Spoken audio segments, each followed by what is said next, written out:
What is discussed on this program is meant to be for general information and educational purposes. It is not intended to be legal advice and should not be used for that purpose. If you have legal matters you need help with, then you need to seek the advice of an attorney.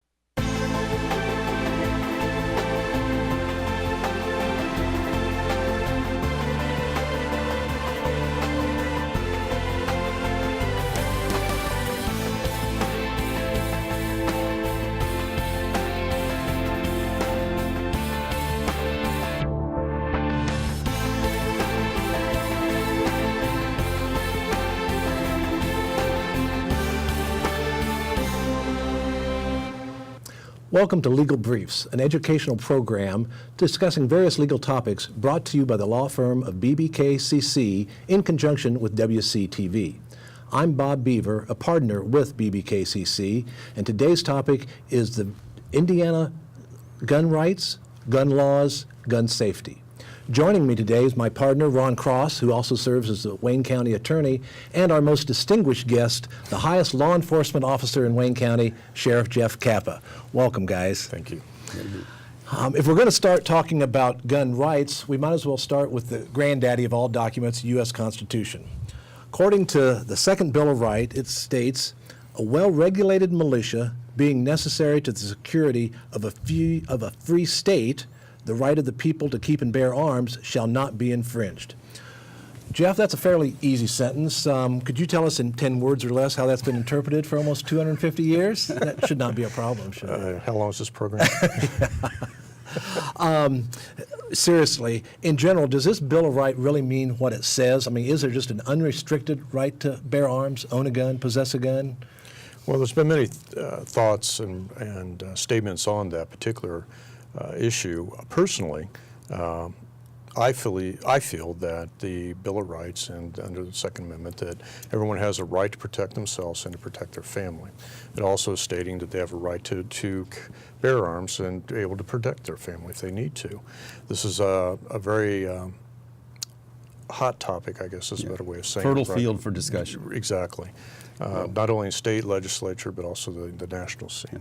It's interesting that in 1999, the Seventh Circuit Court of Appeals, which is in Chicago, the same Court of Appeals that has jurisdiction over federal courts in Indiana, talked about the scope of the Second Amendment protection and says the right protected by this amendment is limited and is one that inures not to the individual, but to the people collectively. And further, its scope is limited to that which is necessary to protect the well-regulated militia. Now, I haven't seen the Wayne County militia out lately, but I think that the historical perspective is one, we may talk about it later, that has created some grounds for legitimate philosophical differences. I'd like to kind of jump back up, well, I like to say, and take the view from 20,000 feet. Congratulations on your career. I understand you'll be having 38 years of service at the Wayne County Sheriff's Department. That's something to be commended. And that career will have spanned over 4 decades. Now, over that time, how have you seen that the frequency with which you and your deputies encounter firearms among those with whom you deal in the criminal element? Well, when I first started my career in 1980, you would see every once in a while someone who may have a weapon with our interaction with them, either good or bad, depending on if they had a permit or if we responded to a domestic violence situation. But I can tell you for the last decade that I've been involved in law enforcement that we have seen a large increase in the amount of individuals that are carrying a firearm or actually using a firearm in a commission of a crime. Do you have any feeling, notion, or belief as to what the source of those guns might be? I mean, are they buying them from legitimate dealers, or are they finding them from products of their own criminal activity, or both? I'd say both. We have some citizens out there that have purchased firearms legally, and they've just made a bad mistake and have had a law violation because they were involved with using a weapon that they had purchased legally.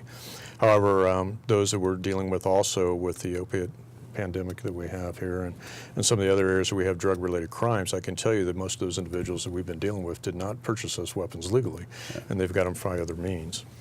When we're talking about purchasing, let's talk about as far as who can own a gun. And for this purpose, as far as saying a gun, it's a normal handgun or rifle or shotgun, not the automatic weapons we'll get into a little later.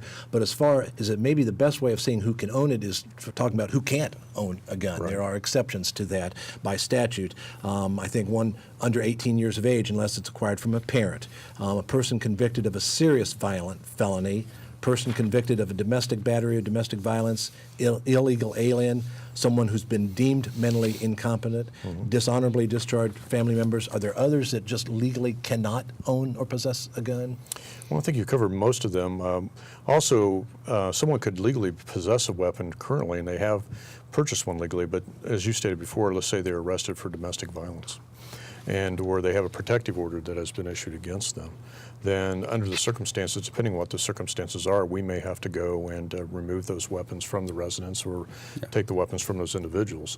Then there'll have to be a court hearing, obviously, to determine if that weapon is or weapons are to be returned back to that individual. I've noticed that the statute also say that a user of marijuana or other controlled substance cannot purchase a gun, you cannot clear the point of purchase questionnaire, even in those states where the medical or recreational use of marijuana has been legalized, because I think that just reiterates the fact that in the eyes of the federal government, marijuana is a controlled substance and it's illegal. I would agree with you on that. Okay. I would make a point also that for lawyers that might be watching, Indiana's expungement laws have now been amended to allow a properly drafted expungement order for a person who's been convicted of one of the minor felonies to allow the reinstatement of that person's rights to own and possess a gun. So.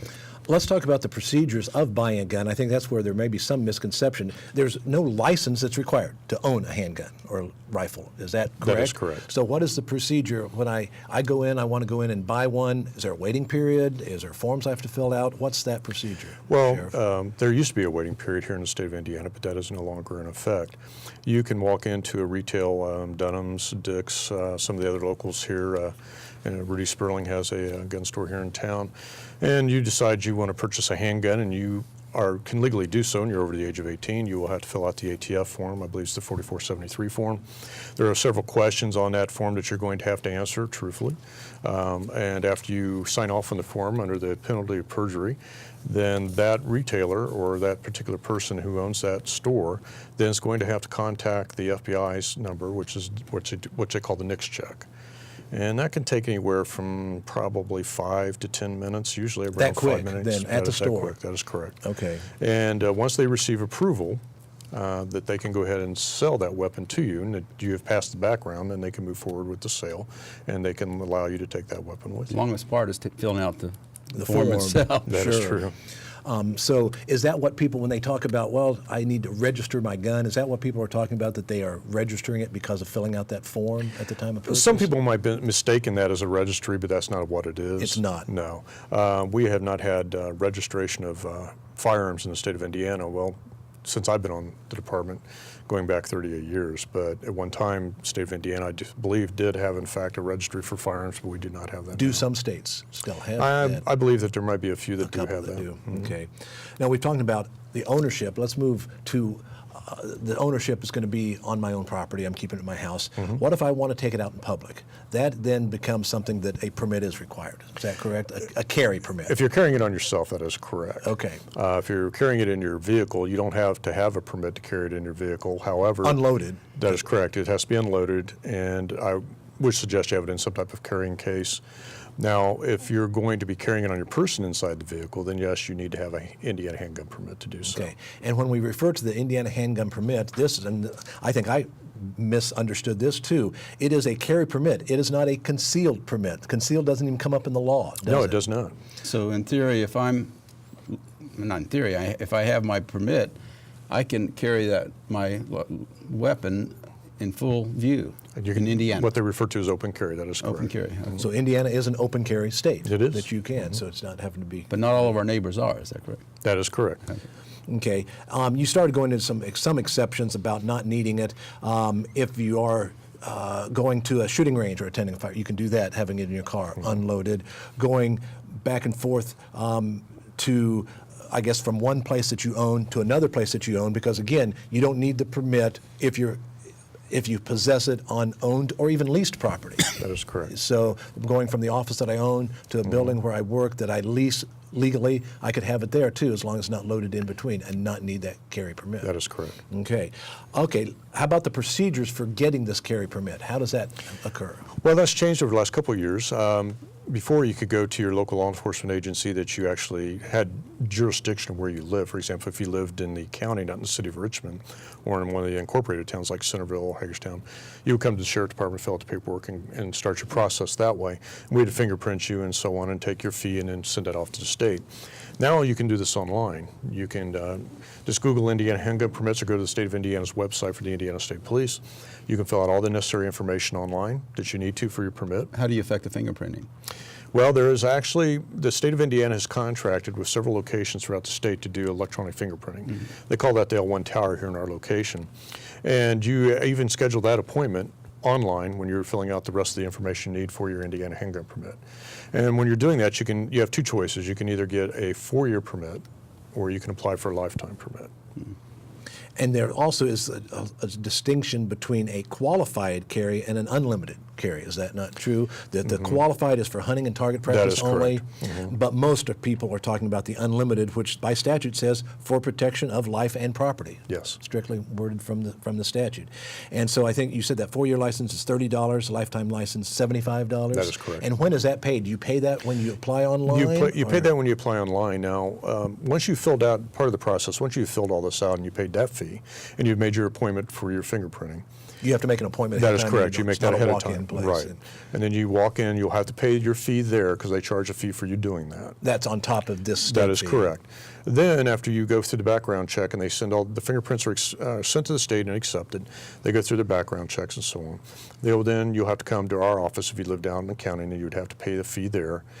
And once that is done, then all that information is sent to the state, and you're looking at about a 60-day turnaround time right now to get your permit from the state of Indiana. At one time, it was a little longer than that. Absolutely, it was about 6 months. There was a period of time, changing the administrations, I think, when you were That is looking at correct. several months. Yes, we were nonstop. We were probably doing 20 a day, to be Wow. honest about it. So as far as going through the local law enforcement officer, being police chief in the city, sheriff out in the county, you really don't have much veto power. It is a shall process unless you show that you are an excluded non-proper That is correct. And I do have the authority as sheriff to deny a permit. However, that can be appealed by the individual who's applying. They can take it to the board there in the state of Indiana for the firearms section with the Indiana State Police. As a law enforcement officer, any law enforcement officer, we can also petition the Indiana State Police Firearm Division if we have interactions with an individual that's been involved in criminal activity and they do in fact have a valid permit. We can petition the state of Indiana to have their permit revoked. To revoke the permit, notwithstanding the fact that they may or may not end up being convicted of a felony if you've had that type of negative interaction. That is correct. I think, Ron, you had talked about maybe some recent legislation or attempted legislation about constitutional carry, too. Yeah, every time it seems the legislature meets, and I think you're probably familiar with it, there's been one particular legislator and some of his friends that have introduced a bill. It's the so-called constitutional carry law that would basically delete the requirement that there be licensure at all for the purposes of carrying a lawful handgun.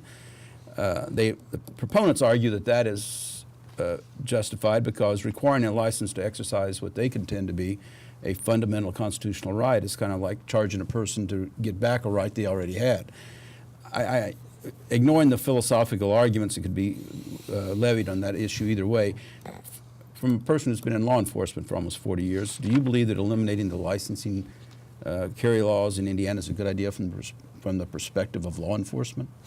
Well, first of all, before I answer that question, I want to make it very clear that I am a distinguished life member of the NRA, so I do support the National Rifle Association very much so, due to the fact of their training that they do and the education that they do for not only the younger people in our school system, the EAGLE program, but also the training that they offer for instructors, for people to learn how to actually handle a firearm safety. Now, being in law enforcement for as long as I have, it's a kind of a two-pronged thing. Number one is the way the law is set up in the state of Indiana, that those fees that we were just talking about when they come to my office and they pay their fee that they're required to do by state statute for that processing, it would be a 4-year or lifetime permit, I get a percentage of that fee back for training in my firearms account, which is set up by state statute. Number one, if in fact they would do away with the handgun permits, there's going to be 92 sheriffs in the state of Indiana that are going to be getting a substantial cut in their training budget. And when you say training, you're talking about for your own deputy. That is correct, for their firearms program, exactly. And their statute, we purchase ammunition with that. We also can purchase firearms for our staff and those type of things. The other prong of it for me as a sheriff, even though I'm getting ready to leave office, is that you need to have a driver's license to drive in the state of Indiana. Now, granted, that is not in the Constitution of the United States. It's just a privilege, but you have to have a driver's license. You have to have other certifications to be able to do some of the things that we do. For example, you are licensed to practice law. I have to graduate from the Indiana Law Enforcement Academy to be able to act as a law enforcement in the state of Indiana. That helps give us a mechanism to make sure that we're ensuring that some of those people out there who are carrying firearms are legally doing it. Now, there has been case law, just recently come down by the appellate court in the state of Indiana, where we no longer can approach and stop an individual just to check to see if they have a handgun. I understand permit. the Pinner case is one Right. where it ruled that mere possession of a handgun, once it becomes evident to a police officer, in and of itself, it's not reasonable suspicion to find out if it's a lawful carry. Now, if we're in fact in the middle of a Terry stop, then we could ask at that point. But that's where this philosophical we were just talking about is coming in. Where's that fine line? Where's that balance? Well, that segues into a question I had for you too, because Indiana is one of several states that doesn't have any requirement for mandatory gun safety instruction, any type of training on familiarity with the weapon. I think the last time I visited my daughter in Colorado, we happened to be staying at a hotel where they were actually conducting their required training with a police officer instructor. Do you think this is an area that our legislature ought to take a look at and consider some level of gun safety and usage training before allowing permitting? Yes, I do. The state of Ohio, for example, for the longest time would not even recognize our handgun permits for residents of the state of Indiana just for that. That's not the only reason, but one of the reasons, because we didn't provide any training. Ohio does. I can tell you, being in law enforcement as long as I have and a firearm enthusiast myself, that visiting a retail store where someone is looking at a weapon and has, you can tell, doesn't know how to handle a weapon appropriately, it can be very nerve-wracking. And proper handling of a weapon and the safety of that is very, very important. Well, it's good for the person themselves, as Absolutely. long as everybody else. So even though we don't legally require it, I assume you encourage people to do Absolutely. that. What are the avenues that are available? What are for local people? resources? Well, here we have, for example, Old Trails, which is south of Richmond, does a lot of training and has training classes for individuals, female and males, that are interested in learning how to shoot safely and the safety of gun handling. And I strongly encourage anyone who does that. My wife is I'm getting ready to help her go through that particular class and that course. National Rifle Association also offers courses. They also offer instructional courses for instructors to teach those, which the Old Trail staff are. They have gone through that particular training. This is not completely related to safety, but it kind of moves into, are there places that even though one has a license to carry a gun, that it can be restricted, such as workplace? That's the one most common. Workplace, retail stores, different places of business which are not, they're owned and actually commercial property or private property, depending how you want to look at it, by the owners. They can restrict you bringing weapons into that facility. You also remember that in churches here in the state of Indiana, if it is attached to a school. It's attached to a school, because there is restrictions there. And unless you're a full-time law enforcement officer, carrying a weapon to church, which some people like to carry their weapons and not open carry, but they have them discreetly, and they have to be careful. The only limitation on that employer to put conditions on is out in the car. Yes, they cannot do that. An employer cannot restrict an employee from continuing to carry it in their car. That is correct. That is even true in the school setting, because originally it was, weapons were prohibited on school property. Now the Board of School Trustees has the authority to designate certain individuals who it will allow to carry on the property, the most obvious being your deputized school resource officers. Exactly. But even an employee can no longer be prohibited from having a firearm on school property if that firearm is either locked in the trunk, in the glove box, or otherwise out of plain view in the locked vehicle. Well, another case in point would be also the courts or the courthouse, which Can restrict it. Ron was helping when we set up the courthouse security program many years ago when I was chief deputy, but we can restrict it there. However, we cannot at the annex building. That's true. We've now been talking about the normal handgun, the rifle, the shotgun. We can move into an automatic weapon that has further restrictions on it, or is correct. actually prohibition. I think you brought maybe a sample of not one that is prohibited, but one that could be converted illegally into one, if you would like to show the Sure. audience. What I'd like to what you notate is, brought. number one, that this weapon has been made safe, that the bolt has been totally taken out of this. This is an AR platform weapon. This is an AR-15, a Colt M4. The bolt is totally taken out. There's no firing mechanism in it. The firing pin is totally out of it. But this is one that is under scrutiny, I guess is a better way of putting it right now, nationally, because of the firepower. Normally this can accept a 10-round magazine or a 30-round magazine, and you can change the magazines very quickly with this weapon, the amount of firepower. This is basically a semi-auto version of what our military are issued. Now you can change the fore ends on and what we refer to as the furniture, and so on, but how they're done. Now, this particular weapon here cannot be made full auto because the lower is not correctly modified for that, but you can modify this weapon if you know what you're doing. So let's, so that for the benefit of our audience, an automatic weapon is one that's considered capable of discharging multiple projectiles, multiple bullets with just one single engagement of the trigger. Is that a fair definition? That is correct. On the M4 platform, they can also have what is called a 3-shot burst. They can modify where it only shoots 3 rounds at a time every time you pull the trigger, or you can go with full auto.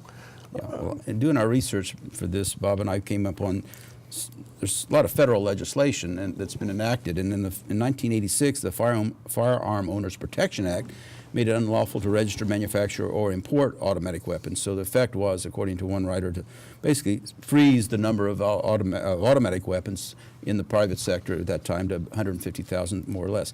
How are these weapons getting redistributed in these incidents we see on TV and the terrible atrocities that we're seeing? Well, the AR platform is a very user-friendly platform, so to speak, that can be manufactured by someone or built.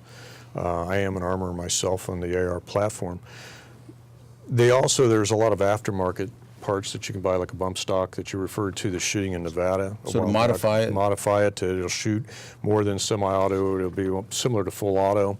If someone has vast knowledge on how to, and machining knowledge, they can take a new bolt and put in a full auto bolt into it and manufacture, work with the lower, with the parts to make it into a full auto weapon. To what degree do you and your deputies encounter such weapons in this area, let's face it? We've been very fortunate. We are dealing with a lot of the AR platform weapons. We're also dealing with what I refer to as the the AK-47 clones. And what I mean by that is where you can go out to Dunham's or some of the other stores here and purchase a weapon like that, and it's in semi-auto version only, but they also can be configured if they know what they're doing to turn them into a full automatic weapon. I know at times when we see on television a police chief or someone such as you, a sheriff, interviewed, particularly in larger cities, there's the complaint that it's a challenge to constantly keep the firepower of their on-the-street law enforcement officers equal to that which is prevalent in the criminal element. Has that been an issue in Wayne County? I've been very fortunate. Since I've been sheriff, we have upgraded all of our weapons. We have new handguns, new shotguns, and new rifles, and 223 rifles, the M4 platforms. Well, I think last month the commissioners and council authorized purchase of additional weapons to replace. That is, I won't say obsolete, handguns, but right. aged weapons. Aged weapons because of the round count that we've had for the amount of training that we do. Okay. Before we get to the end of the show, I want to just briefly talk about reciprocity, meaning can someone who has a license in another state be allowed to carry a gun in Indiana? Yes. It is recognized. That is true. That is not, though, always true vice versa. The Indiana license does not necessarily apply to another state, so if you're moving, if you're traveling to another state, be sure to check the laws of that state before believing that you're legal. Actually, if you go to the NRA website, there is a segment on their website that has that, and you can go by state, and it will tell you what the laws are. Okay. Well, it looks like, unfortunately, our time is just about up. I think given the national debate that's going on this topic, we could go on for hours and hours, but time is limited. And I hope that the public realizes we've not tried to take any side on this debate, but have simply tried to present the current status of gun rights, gun laws, gun safety in the state of Indiana. We do encourage anyone who wishes to exercise their rights to go purchase a gun to handle it safely, learn about the things that can make you safe with it, make others safe with it. I want to thank Ron Cross for his assistance today. In particular, I want to thank our distinguished guest, Jeff Cappa. Jeff, who, as Ron indicated, has served almost 40 years in the law community, dedicated, professional, and I can tell you on behalf of the entire Wayne County, we will miss you and wish you the best at all times. Thank you, I appreciate that. It's been a pleasure to get to know you and watch you serve this community, and I hope that everything goes well for you as things go forward. Thank you. And I also want to thank you, the viewer, for joining us. Watch for another episode of Legal Briefs that will come to you in the near future. On behalf of the law firm of BBKCC, this is Bob Beaver. Have a good day.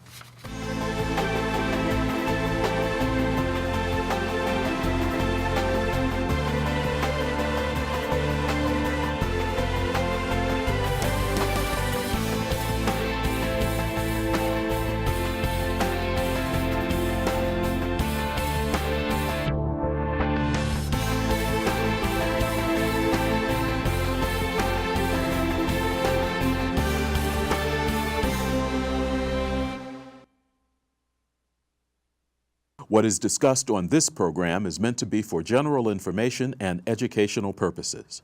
It is not intended to be legal advice and should not be used for that purpose. If you have legal matters you need help with, then you need to seek the advice of an attorney.